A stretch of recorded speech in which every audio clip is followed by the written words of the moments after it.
Que veulent donc les Ivoiriens? En cette année 2025, la première chose qu'ils désirent, c'est le changement, l'alternance, mais sans violence. Le changement, l'alternance, mais sans violence.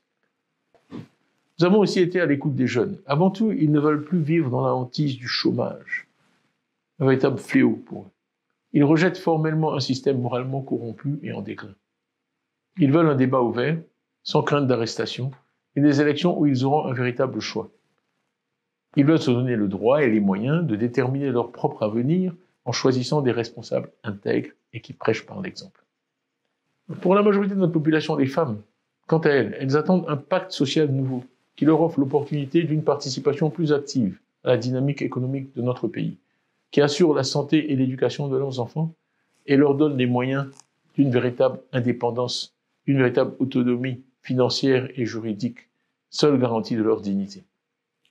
Quant aux petites et moyennes entreprises, les PME, mais aussi et surtout le secteur informel auquel je tiens beaucoup, qui est l'essentiel de notre économie, ils espèrent un cadre nouveau, sans corruption, sans administration tatillonne, sans tracasserie administrative, et une économie pilotée par des entrepreneurs nationaux ivoiriens à succès.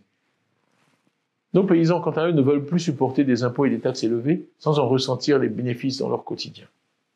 Nos fonctionnaires attendent de l'État de meilleures conditions de travail, un profil de carrière clairement déterminé et des opportunités.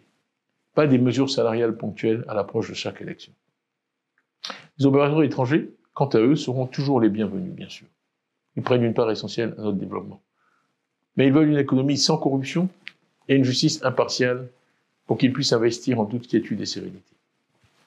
Nos magistrats, essentiels au bon fonctionnement de la société et de l'économie, ont besoin de liberté sans interférence du pouvoir en place pour dire le droit et faire que le citoyen ivoirien sente tous ses droits protégés. Nos forces de l'ordre, garantes de notre sécurité, veulent jouer leur rôle de manière républicaine, sans parti pris politique et veiller à l'intérêt général. Tout cela, le PDCI-RDA et moi, son président, nous vous l'apporterons.